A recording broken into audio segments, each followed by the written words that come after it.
أنفسنا ومن سيئات أعمالنا من يهد الله فلا مضل له ومن يضلل فلا هادي له أشهد أن لا إله إلا الله وحده لا شريك له وأشهد أن محمدا عبده ورسوله يا أيها الذين آمنوا اتقوا الله حق تقاته ولا تموتن إلا وأنتم مسلمون فإن أصدق الحديث كتاب الله وخير الهدي هدي محمد صلى الله عليه وسلم وشر الأمور محدثاتها فإن كل محدثة بدعة وكل بدعة ضلالة وكل ضلالة في النار.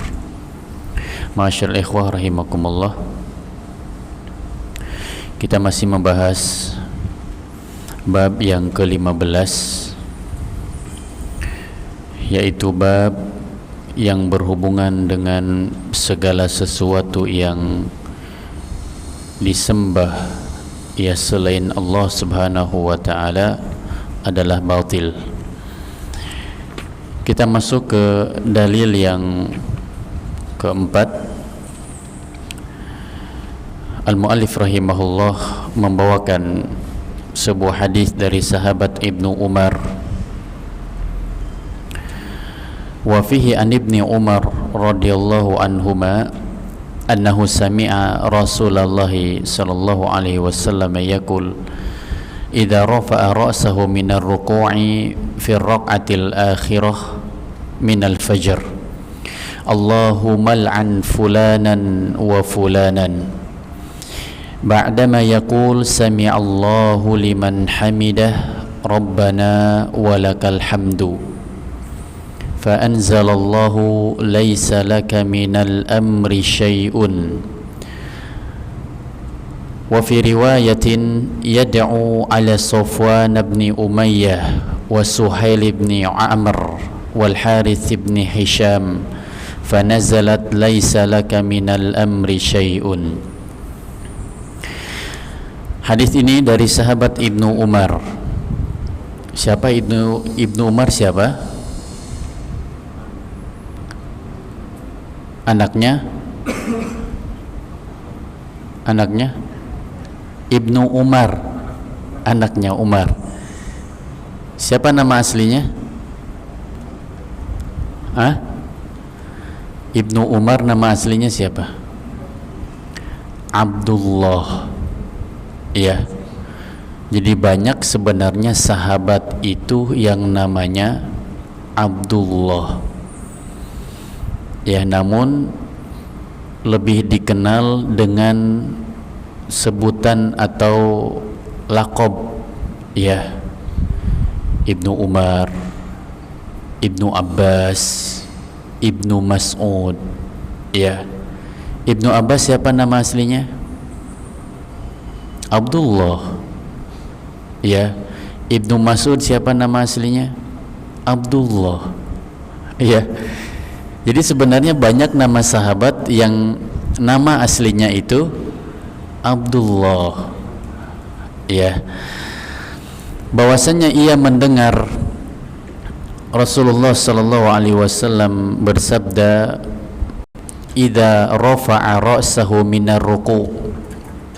Ketika Nabi sallallahu alaihi wasallam mengangkat kepalanya, ia bangkit dari ruku di rakaat kedua ketika sholat subuh. Nabi mengatakan atau berdoa kepada Allah Subhanahu wa ta'ala dengan mengucapkan Allahumma al'an fulanan wa fulanan. Ya Allah, laknatlah fulan dan fulan. Ba'dama yaqul sami'allahu liman hamidah rabbana walakal hamdu. Ya, Nabi berdoa Allahumma al'an fulanan wa fulanan. Ya Allah, laknatlah fulan dan fulan. Ya, doa ini Nabi SAW ucapkan setelah beliau mengucapkan sami'allahu liman hamidah. Kemudian beliau membaca Rabbana lakal hamdu. Baru setelah itu membaca Allahumma al'an fulanan wa fulanan.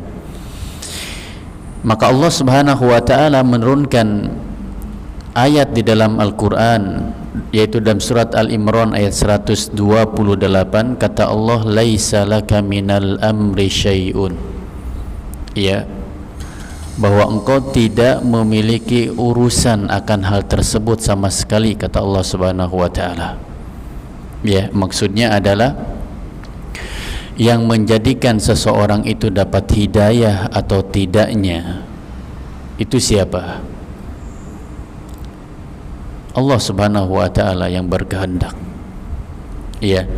Wa fi riwayatin, dan di dalam riwayat yang lain, yad'u ala Safwan ibn Umayyah wa Suhail ibn Amr wal Harith ibn Hisham fa nazalat laisa laka minal amri syai'un. Jadi Nabi mengatakan Allahumma al'an fulan wa fulan, itu ada 3 orang. Ya, yang pertama Safwan bin Umayyah, ya, yang didoakan oleh Nabi SAW, ya Allah laknatlah fulan dan fulan. Yang pertama Safwan ibnu Umayyah. Yang kedua Suhail bin Amr. Suhail bin Amr. Yang ketiga Harith ibnu Hisham. Ya, Harith ibnu Hisham. 3 orang ini didoakan oleh Nabi SAW, ya Allah laknatnya fulan dan fulan. Ya, maksudnya Safwan bin Umayyah, kemudian Suhail bin Amr dan Harith ibnu Hisham. Fanazalat laisa laka minal amri syai'un. Maka Allah Subhanahu wa taala menurunkan ayat dalam surat Al-Imran ayat 128, ya, laisa laka minal amri syai'un, yaitu bukan merupakan urusanmu, ya, sama sekali, kata Allah Subhanahu wa taala. Kemudian Syekh Fauzan menjelaskan tentang siapa itu Ibnu Umar. Ya, nama aslinya Abdullah. Nama ayahnya siapa? Umar. Ya, nama ayahnya Umar. Nama kakeknya? Nama kakeknya Ibnu Umar. Umar ini anak siapa? Khattab. Ya, berarti nama kakek Ibnu Umar siapa? Khattab. Ya, Abdullah ibni Umar ibni Khattab, nama kakeknya Khattab radhiyallahu anhuma, semoga Allah meridhai keduanya. Karena Ibnu Umar dan Umar itu kedua-duanya sahabat. Ya, jadi kalau kita mendengar misalnya disebutkan 2 tapi ternyata hanya dituliskan radhiyallahu anhu,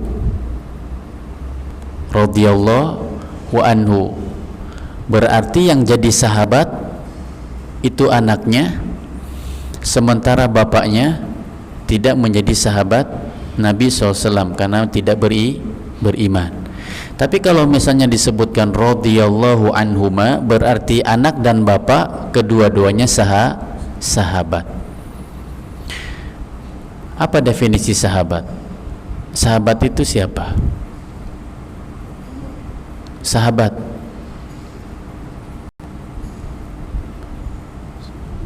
seorang yang beriman kemudian bertemu dengan Nabi SAW. Ia beriman kepada Allah, kemudian beriman kepada Nabi SAW, dan ia melihat Nabi. Itu sahabat. Ya, ada yang hidup di zaman Nabi tapi dia tidak berjumpa dengan Nabi, padahal dia beriman kepada Allah dan beriman kepada kerasulan Nabi SAW. Siapa di antaranya?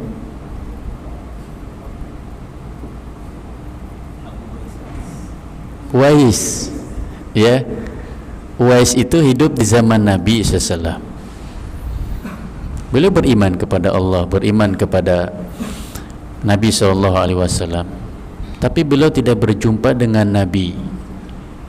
Ketika beliau ke Madinah, ternyata Nabi sedang berperang di luar kota Madinah. Ya. Dan setelah itu tidak pernah lagi berjumpa dengan Nabi sallallahu alaihi wasallam sampai beliau wafat. Sehingga para ulama mengatakan bahwa Uwais ini bukan sahabat. Dia tabi'in. Hanya bertemu dengan sahabat Nabi sallallahu alaihi wasallam. Ia hanya bertemu dengan sebagian istri Nabi sallallahu alaihi wasallam ketika ke Madinah.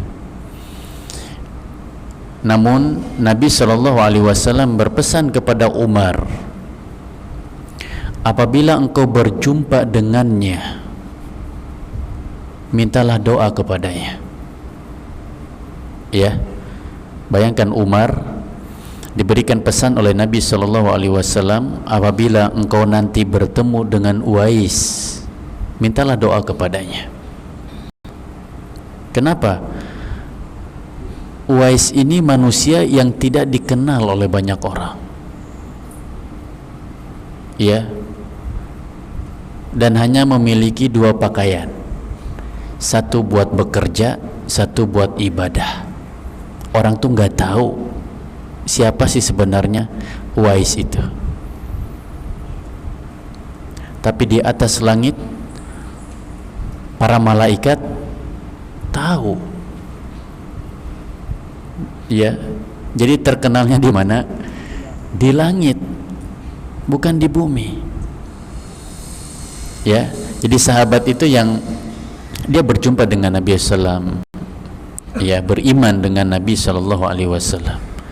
Ada juga yang berjumpa dengan Nabi SAW, tapi dia tidak dinamakan sahabat. Kenapa?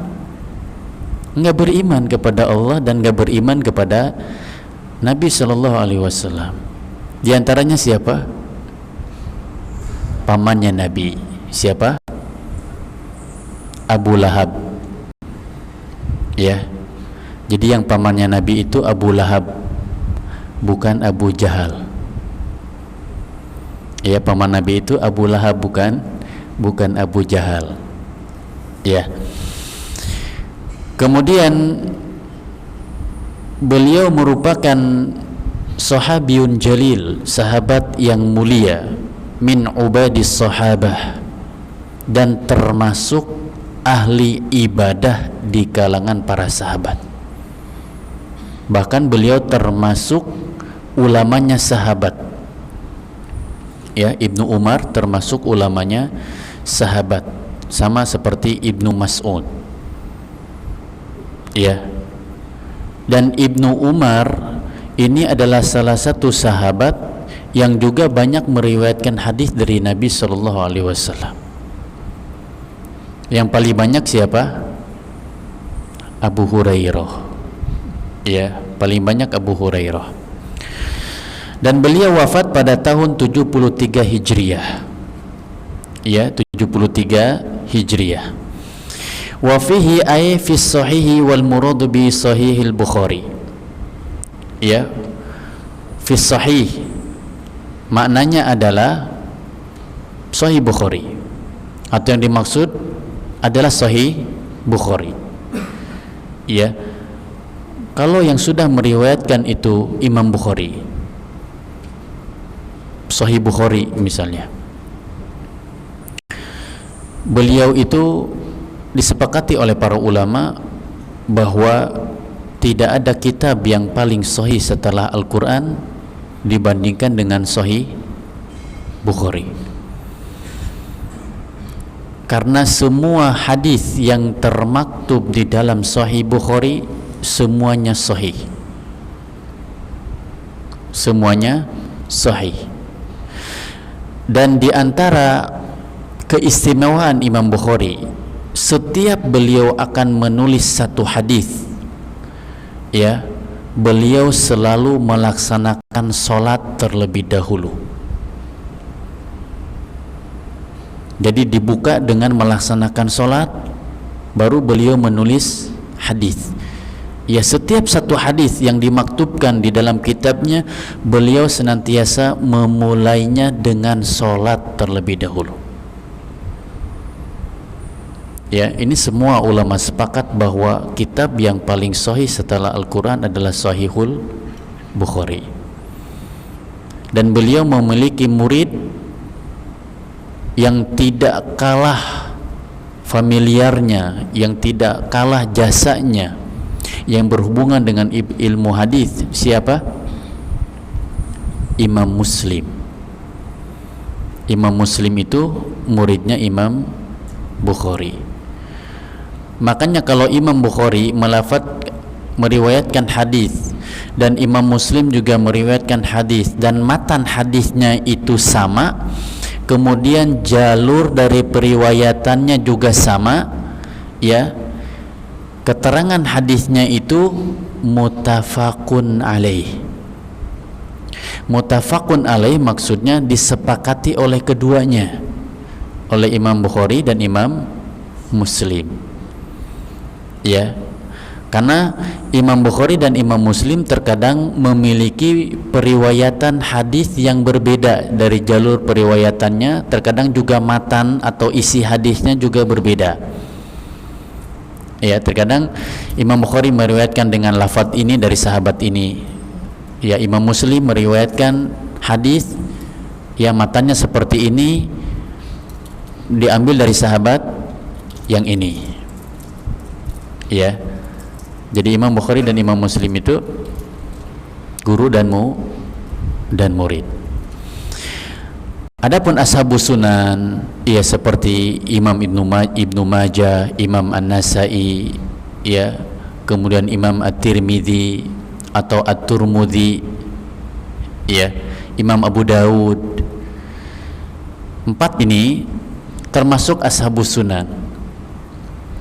Ya, ashabus sunan ketika menuliskan hadis, terkadang tidak semua hadis yang dimaktubkan itu sahih. Ya, ada yang dhaif dimaktubkan di situ. Ya, tujuannya untuk apa? Untuk memberikan pengajaran bahwa ini hadis yang dhaif, yang lemah. Sama seperti Ibnu Hajar. Ya, Ibnu Hajar Al-Asqalani rahimahullah, beliau menuliskan hadis di Bulughul Maram, itu tidak semuanya sahih. Ada hadis-hadis yang dhaif, ada hadis-hadis yang lemah. Ya, mungkin kita bertanya, kenapa hadis yang lemah juga dimaktubkan, dituliskan? Tujuannya tadi untuk memberikan pengajaran, pengetahuan, pendidikan, ya, kepada para penuntut ilmu, supaya mereka tahu bahwa ini hadis yang dhaif, hadis yang lemah. Ya, bahkan disebutkan juga hadis yang palsunya. Tujuannya tadi untuk memberikan pengajaran. Dan Ibnu Hajar mengarang kitab Bulughul Maram ini adalah sebuah kitab yang memang ada hubungannya dengan riwayat hidup beliau.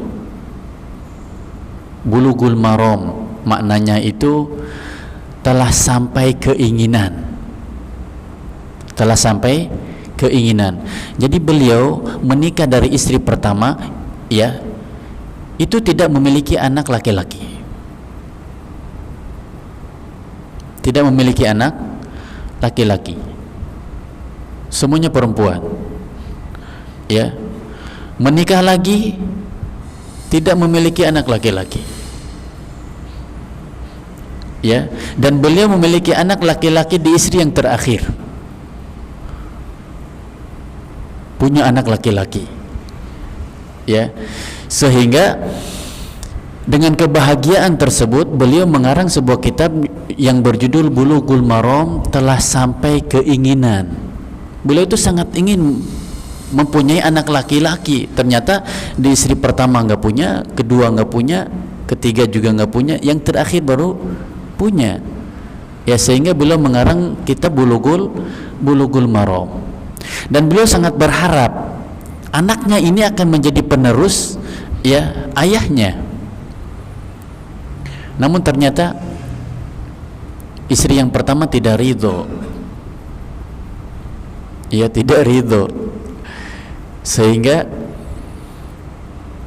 yang tadinya mengharapkan bahwa beliau bisa hafal ya Bulughul Maram dan mempelajari ilmu-ilmu yang lainnya, ternyata hanya kesampaian ketika memiliki anak laki-laki saja.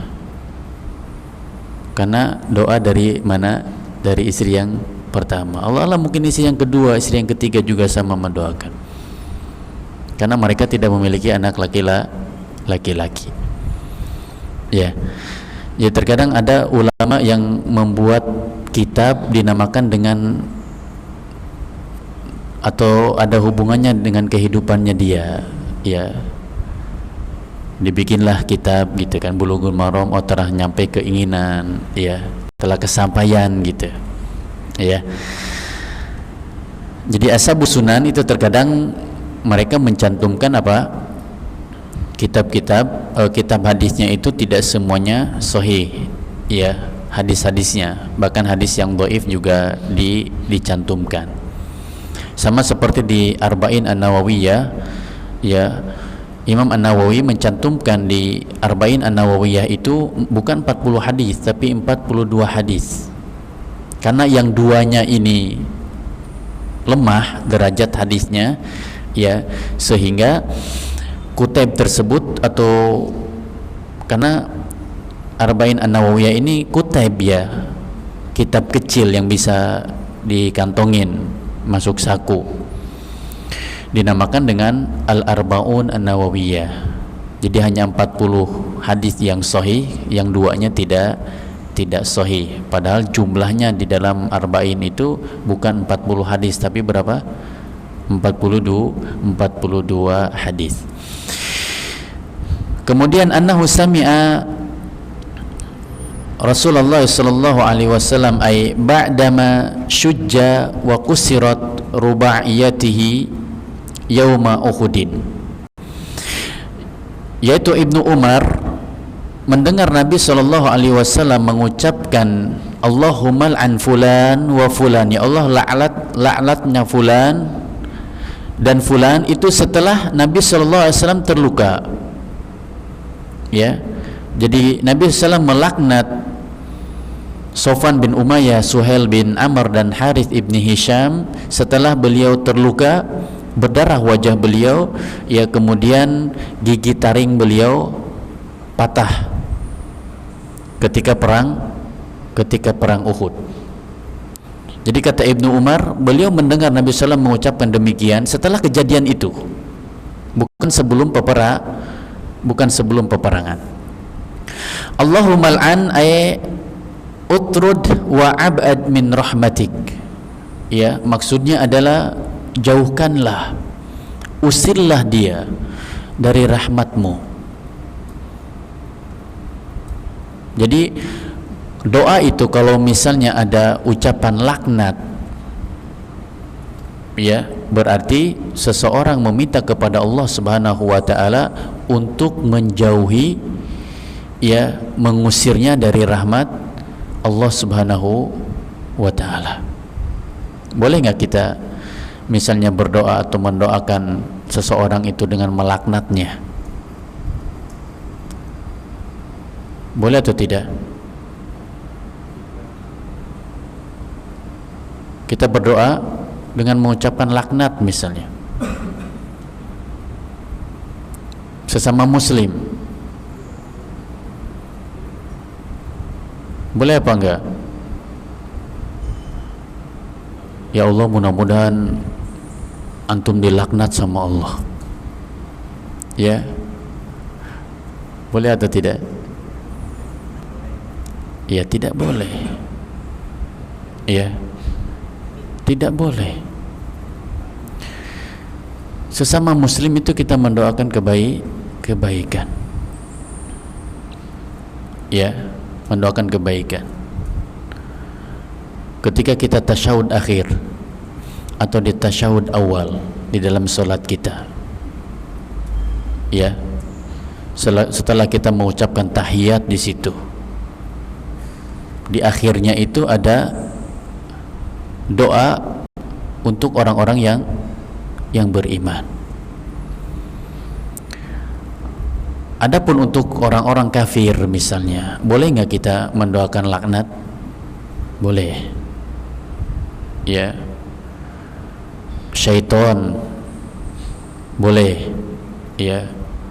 Laknatullah misalnya, ketika kita mengucapkan iblis laknatullah, boleh apa enggak?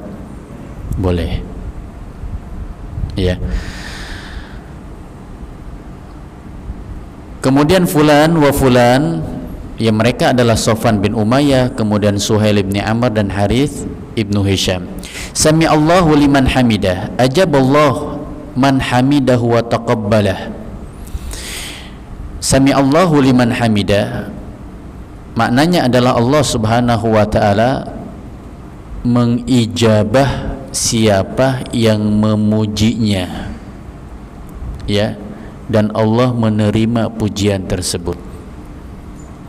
Ya, sami Allahu liman hamidah, ya Allah subhanahu wa ta'ala mengijabah, menerima siapa yang memujinya. Itu maknanya. Ya, alhamdu didudzam, lawan dari celaan. Wa yakunu ala mahasinul mahmudi ma'al mahabbatilah. Jadi alhamd, ketika kita mengucapkan alhamdu atau alhamdulillah, ya, maknanya adalah kita memberikan pujian kepada Allah subhanahu wa ta'ala yang kita puji. Bukan hanya itu, dibarengi dengan rasa cinta kepada Allah subhanahu wa ta'ala. Ya, makanya ketika seorang tertimpa musibah, atau misalnya ada dari keluarganya meninggal dunia, Allah subhanahu wa ta'ala berfirman kepada malaikatnya, apa yang disebutkan oleh hambaku? Ya, kata malaikat, hamidaka wastarja'ak, ia memujimu dan beristirja kepadamu. Jadi ketika kita mendapatkan musibah, bukan hanya ketika ada sanak saudara kita yang meninggal dunia, tapi kita misalnya kena musibah seperti kecelakaan, jatuh, apa yang kita ucapkan? Alhamdulillah. Ya, alhamdulillah, inna lillahi wa inna ilaihi raji'un. Jadi ucapan innalillahi wa inna ilaihi raji'un itu bukan hanya untuk orang yang meninggal dunia saja. Karena dalam Al-Quran Allah mengatakan wabasyiris sobirin, berikanlah kabar gembira bagi orang-orang yang bersabar. Siapa? Alladzina idza asabatum musibah, yaitu orang-orang yang dimana ketika mereka terkena musibah, mereka mengatakan sesungguhnya kami milik Allah dan akan dikembalikan kepada Allah subhanahu wa ta'ala. Ya, jadi ucapan innalillahi wa inna ilaihi raji'un bukan hanya untuk yang meninggal dunia. Terkena musibah, kita jatuh misalnya, atau kita mendengar fulan bin fulan kecelakaan, apa yang kita ucapkan? Alhamdulillah. Ya, alhamdulillah. Karena memang itu sunnahnya. Kalau di kita kan seakan-akan ada yang terkena musibah ngucapin alhamdulillah berarti bahagia. Enggak. Ya, lihat temannya jatuh, alhamdulillah. Perasaannya gimana? Jangankan yang orang lain, kita nih, misalnya jatuh, kesandung, ya, jatuh, teman kita ngelihat alhamdulillah sambil ketawa-tawa gitu. Iya. Ya. Gimana perasaan kita? Mungkin kita nggak enaknya itu ada ketawanya, ya. Tapi kalau ngucapinnya hanya alhamdulillah, mungkin masih bisa nerima gitu kan. Walaupun memang itu benar, ya. Jadi ngucapin alhamdulillah, ya, alhamdulillah. Jadi kalau ada orang yang terkena musibah, kecelakaan misalnya, ya kita ngucapin alhamdulillah, ya. Karena tidaklah seorang itu terkena musibah kecuali atas izin Allah Subhanahu wa taala. Kemudian yad'u ala Safwan ilal akhir li'annahum ru'usul musyrikin yauma Uhudin wa qataballahu alaihim fa aslamu wa hasuna islamuhum. Lihat, Nabi SAW ketika berdoa, Allahumma al'an fulan wa fulan, ya Allah laknatlah fulan dan fulan, sehingga Allah menurunkan ayat laisa laka minal amri syai', ya, itu bukan merupakan urusanmu sama sekali, kata Allah Subhanahu wa taala. Mereka ini adalah pimpinannya orang-orang musyrikin, kepalanya, ya, kepalanya orang-orang musyrikin, pembesarnya. Ketika peperangan Uhud, jadi Safwan, kemudian Suhail dan Harith ini Ibni Hisham, mereka adalah pemimpin yang ditugaskan, ya, memimpin pasukan ketika perang Uhud. Wa qataballahu alaihim, mereka bertobat kepada Allah dan Allah menerima taubat mereka, ya. Wa hasuna islamuhum, dan Islamnya itu luar biasa baik keislamannya setelah mereka masuk Islam.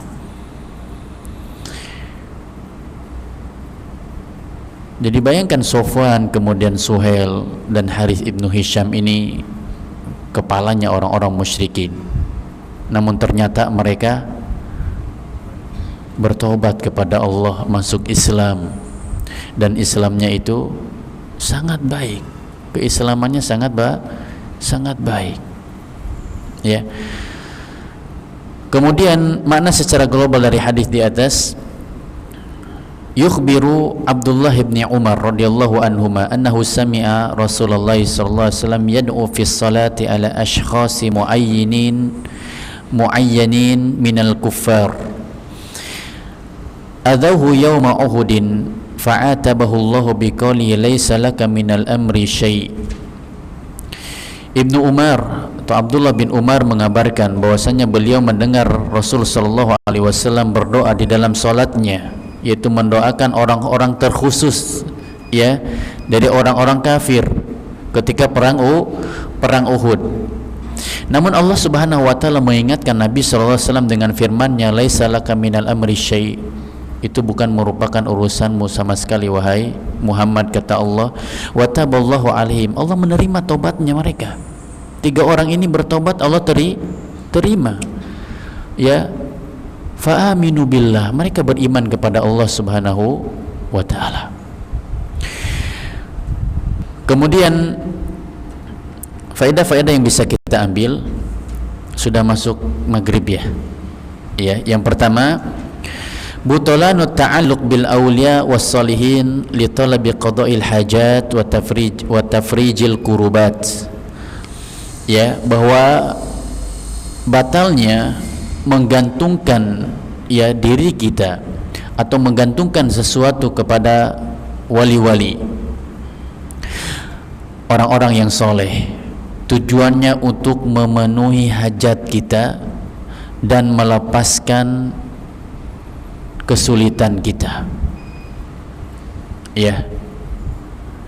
Tidak boleh, apalagi mereka sudah meninggal dunia. Kalau Nabi saja, ya, ketika beliau masih hidup tidak mampu untuk apa? Untuk memberikan bahaya ataupun mudarat, apalagi kalau sudah meninggal dunia. Ditambah lagi mereka adalah hanya mengklaim sebagai wali, yang penting sudah dapat panggilan wali Allah, mau nggak sholat, mau nggak nutup aurat juga, yang penting sudah mendapatkan gelar wali, ya. Itu bukan wali Allah, ya, itu walinya syaitan, Ya, karena di dunia ini ada dua wali. Ada wali syaitan, ada waliyullah. Yang kedua, jawazud du'a 'alal musyrikin fis shalah. Yang kedua, bolehnya kita mendoakan orang-orang musyrikin di dalam salat. Ya, boleh kita mendoakan keburukan untuk orang-orang musyrikin di dalam salat. Yang ketiga, dalilun ala anna tasmiyata syakhsil al-mad'u lahu aw alaihi la yudarra salah. Yang ketiga, bahwasanya ini merupakan dalil, ya, yaitu siapa yang menyebutkan nama seseorang misalnya ketika dia berdoa, ya, ini tidak menyebabkan sholatnya batal. Contoh misalnya Nabi SAW tadi, ya, beliau setelah mengucapkan sami Allahu liman hamidah kemudian mengatakan Rabbana walakal hamdu, beliau mendoakan, ya, keburukan atau melaknat, ya, Sofwan, kemudian Suhail dan Harith ibni Hisham. Kita juga boleh, ya, misal ketika sujud atau ketika tadi setelah mengucapkan Rabbana walakal hamdu, ya, kita mendoakan orang-orang musyrikin, misalnya orang-orang kafir, atau kita mendoakan sesama kaum muslimin, ya, kebaikan, itu diperbolehkan. Atau ketika sujud, ya, bahkan sebagian ulama memperbolehkan seseorang berdoa ketika sujud menggunakan bahasa Indonesia, ya, karena ketika seorang hamba sujud, kata Nabi SAW, aqrabu ma yakunul abdi ar-rabbihi fahuwa sajid fa'akthiru fihi du'a. Jarak terdekat antara seorang hamba dengan Robnya itu ketika sujud, maka perbanyaklah doa. Namun perlu diperhatikan, jangan mengkhususkan di sini hanya di rakaat terakhir lama bangunnya, ya, sujudnya lama, berdoa dulu, boleh atau tidak? Enggak boleh, karena mengkhususkan, ya. Kalau misalnya mau berdoa setiap sujud, ya di setiap rakaat pertama, kedua, ketiga, misalnya kalau sholat maghrib, ya, rakaat 1, 2, 3, 4. Kalau sholat isya misalnya, atau sholat duhur, sholat asar, jangan mengkhususkan salah satu dari jumlah rakaat tersebut. Biasanya di rakaat terakhir lama bangunnya, berdoa dulu, ini mengkhususkan. Berarti kalau mengkhususkan harus ada dalilnya, ya. Jadi boleh berdoa ketika sujud, atau misalnya berdoa ketika tahiyat akhir sebelum salam, ya. Doa yang khusus ada dua. Yang pertama, Nabi berlindung dari 4 hal, dari azab kubur, kemudian fitnah kehidupan, ya, dan fitnah kematian, kemudian fitnahnya Dajjal, ya. Kemudian yang satu lagi, Allahumma inni ala dzikrik wa syukrika wa husni ibadatik. Ini dua doa yang khusus, ya, yang diajarkan Nabi SAW sebelum salam. Adapun setelah itu para ulama juga menganjurkan silakan berdoa yang lain, ya. Intinya doa tersebut mendatangkan kebaikan di dunia maupun di akhirat.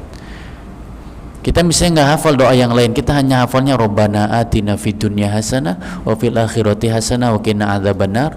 Ini juga sudah mencukupi kebaikan di dunia dan kebaikan di akhirat.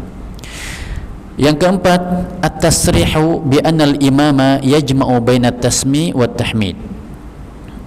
Ya, yang keempat, bahwasanya imam yaitu menggabungkan antara at-tasmi dan at-tahmid. Tasmi ini mengucapkan sami Allah, kemudian wat tahmid Rabbana walakal hamdu, ya. Jadi sami Allahu liman hamidah Rabbana walakal hamdu. Boleh ada tambahan yang lain, ya, seperti Nabi SAW mengatakan mil'us samawati wa mil'ul ardi wa ma bainahuma, ya, wa mil'u ma syi'ta min say'in ba'du, dan doa-doa yang lain. ya, ada tambahannya. Jadi setelah mengucapkan Rabbana walakal hamdu. Jadi ketika itidal juga doanya enggak hanya satu, ya, bisa Rabbana lakal hamdu, bisa Rabbana walakal hamdu, bisa Allahumma Rabbana lakal hamdu, bisa juga Allahumma Rabbana walakal hamdu, ya. Jadi imam menggabungkan itu, sami Allahu liman hamidah Rabbana walakal hamdu. Adapun untuk makmum, ya, dia hanya cukup mengucapkan Rabbana lakal hamdu atau walakal hamdu atau Allahumma Rabbana lakal hamdu atau Allahumma Rabbana walakal hamdu. Cukup itu, ya. Tidak perlu mengucapkan sami Allahu liman hamidah, ya. Walaupun ada khilaf di kalangan para ulama, ada yang memperbolehkan makmum juga mengucapkan sami Allahu liman hamidah kemudian dia mengatakan ya Rabbana lakal hamdu. Ada juga yang mengatakan cukup mengucapkan sami Rabbana lakal hamdu tanpa mengucapkan sami Allahu liman hamidah, karena sami Allahu liman hamidah hanya diucapkan oleh imam, bukan diucapkan oleh makmum. Ana lebih condong ke pendapat yang kedua, ya, bahwa makmum hanya cukup mengucapkan sami Rabbana lakal hamdu, ya. Oh, saya mau mengucapkan sami Allahu liman hamidah kemudian mengatakan atau menambahkan Rabbana lakal hamdu, ya itu juga tidak jadi masalah, tidak jadi masalah, ya. Baik, kita cukupkan. Mudah-mudahan yang sedikit ini bermanfaat. Kita tutup dengan doa kafaratul majlis. Subhanakallahumma wa bihamdika asyhadu an la ilaha illa anta astaghfiruka wa atubu ilaik. Assalamualaikum warahmatullahi wabarakatuh.